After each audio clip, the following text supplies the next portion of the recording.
विद्यार्थियों, मैं पूजा पांडे, आप सभी को मेरा नमस्कार। आप लोग आज पढ़ेंगे सैंधव सभ्यता में वास्तुकला। वास्तुकला का क्या रोल है सैंधव सभ्यता में। देखिए, मूर्तियां आपने पढ़ी, चित्रकला आपने पढ़ी। देखिए, चित्रकला में बहुत चित्र नहीं मिले हैं कि सुअर का चित्र, आखेट का चित्र, ये सब चित्र नहीं मिले हैं।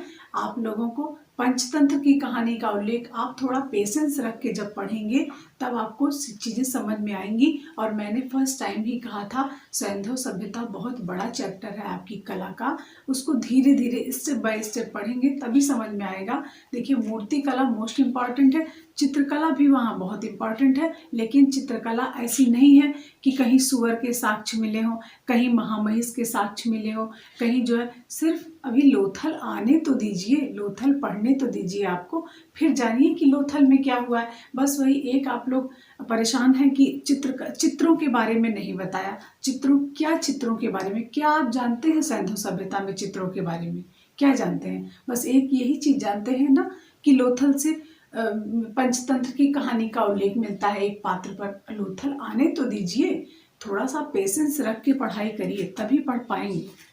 देखिए, सैंधव सभ्यता में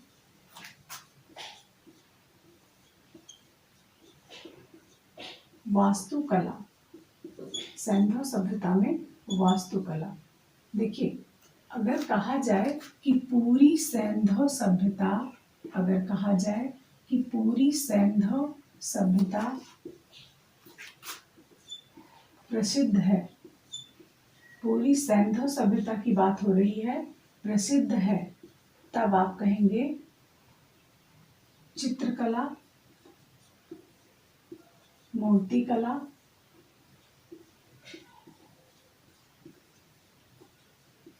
वास्तुकला।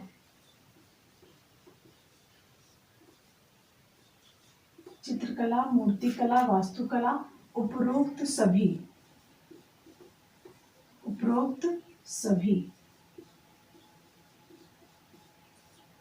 तब आप क्या करेंगे? उपरोक्त सभी को टिक करेंगे। उपरोक्त सभी के लिए चित्रकला, वास्तुकला, मूर्तिकला, यह सभी कलाओं के लिए जानी जाती थी। लेकिन अगर बात आएगी कि सैंधव सभ्यता मुख्य रूप से प्रसिद्ध है, सैंधव सभ्यता मुख्य रूप से प्रसिद्ध है, तब आप क्या करेंगे? और उपरोक्त सभी नहीं दिया रहेगा या दिया रहेगा, उपरोक्त सभी नहीं दिया रहे या दिया रहे, दोनों कंडीशन में मैं बता रही हूँ।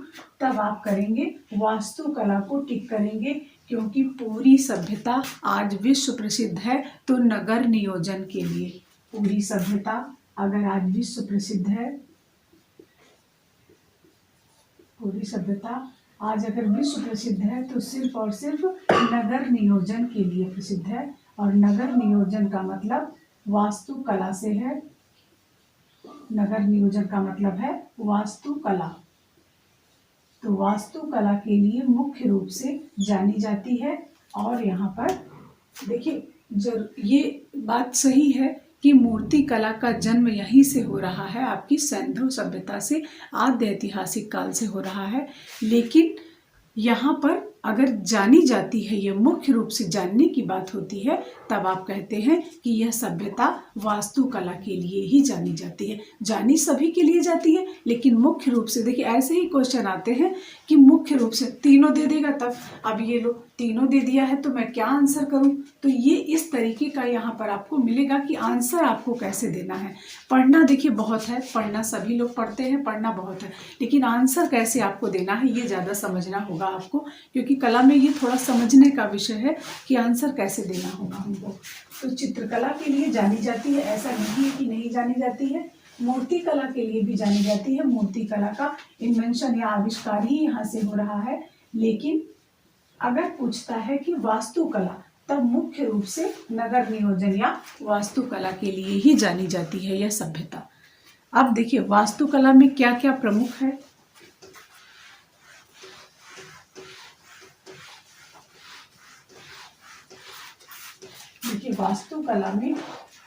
देखिए, वास्तुकला का सबसे ज्यादा प्रमाण कहाँ से मिला है? मोहनजोदड़ो से। वास्तुकला का सबसे ज्यादा प्रमाण मोहनजोदड़ो से मिला है। देखिए कैसे। पूरे सैंधव सभ्यता का सबसे विशाल इमारत, पूरे सैंधव सभ्यता की सबसे बड़ी इमारत, सबसे बड़ी इमारत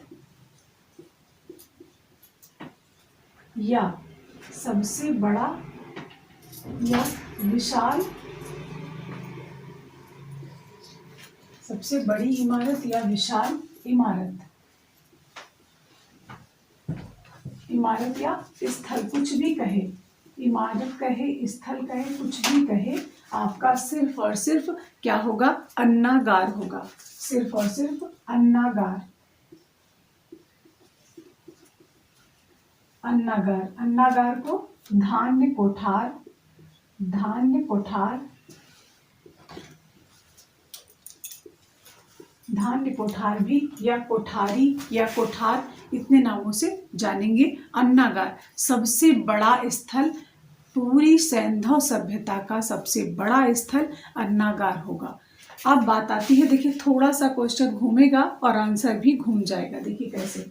सबसे बड़ी इमारत या स्थल या विशाल इमारत या स्थल अन्नागार हो गया। और दूसरा क्वेश्चन आपका बनेगा कि पूरी सैंधव सभ्यता का, सैंधव सभ्यता का सबसे, सैंधव सभ्यता का सबसे बड़ा, सबसे बड़ा सार्वजनिक स्थल, सार्वजनिक, सार्वजनिक स्थल, सैंधव सभ्यता का सबसे बड़ा सार्वजनिक स्थल कौन सा है?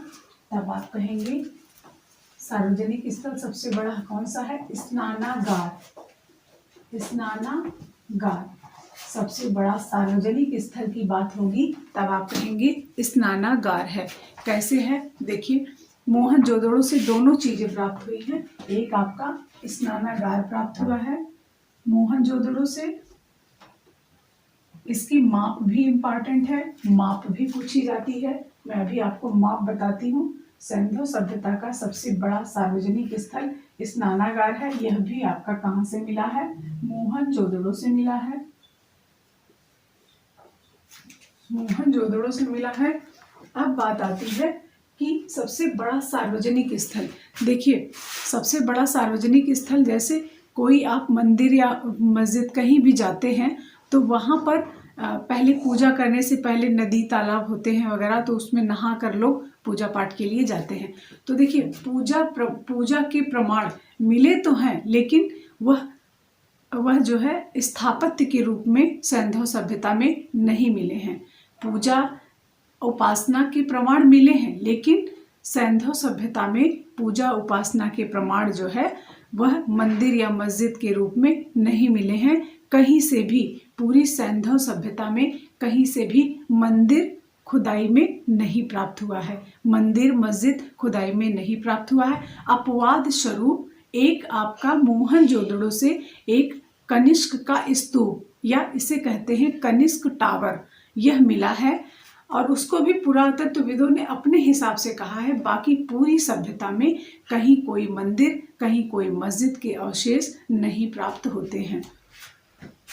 देखिए अब जानिए कि इसकी माप क्या है, क्योंकि इसकी माप इम्पॉर्टेंट है और आ चुकी है। इसकी माप आने की संभावना भी बनती है। तो सबसे बड़ी इमारत हो गई या सबसे बड़ा, सबसे विशाल इमारत या सबसे बड़ा स्थान या सबसे बड़ा स्थल कौन सा है? अन्नागार है। और अन्नागार में भी आपकी, देखिए अन्नागार ऐसा नहीं है कि मोहनजोदड़ो से प्राप्त नहीं हुआ है, ऐसा नहीं है। मोहनजोदड़ो से भी दो कतारों में कुल 6 दो कतारों की ऐसे, दो कतारों की ऐसे कुल 6 अन्नागार, ऐसे ऐसे ऐसे, ये 6 कतारों, 6 में दो कतारों में 6 अन्नागार,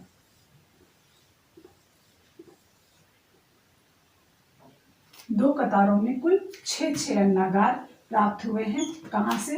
हड़प्पा से, हड़प्पा से प्राप्त हुए हैं। और सबसे बड़ा सबसे बड़ा अन्नागार कहाँ से प्राप्त हुआ है, तब आप कहेंगे मोहनजोदड़ो से। सबसे बड़ा अन्नागार मोहनजोदड़ो से। और 6-6 की कतारों में 2 लाइनों में अन्नागार कहाँ से प्राप्त हुआ है, हड़प्पा से।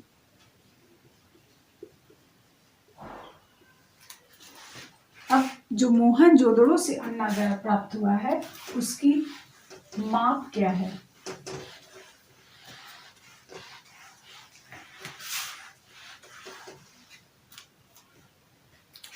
मोहनजोदड़ो से प्राप्त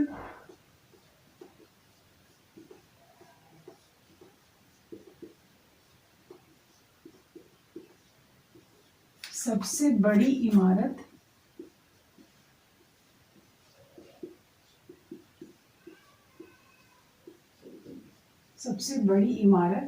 अन्नागार। और अन्नागार की माप क्या है? अन्नागार की माप क्या है? 45.71 metre. 45.71 metre into 15.23 metre. 15.23 metre, ये आपकी माप है अन्नागार की। ये आपकी अन्नागार की माप है। अब स्नानागार की माप देखिए। स्नानागार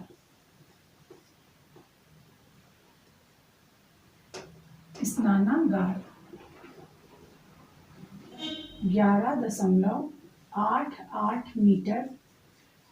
11.88 metre into 7.03 metre into 7.03 metre into 2.43 metre. 2.43 metre, यहाँ पर 0.1 मीटर। स्नानागार की 11.88 metre into 7.01 metre into 2.53 metre, ये आपकी लंबाई हो गई, ये चौड़ाई हो गई और ये आपकी गहराई हो गई। तो ये आपकी 2 है।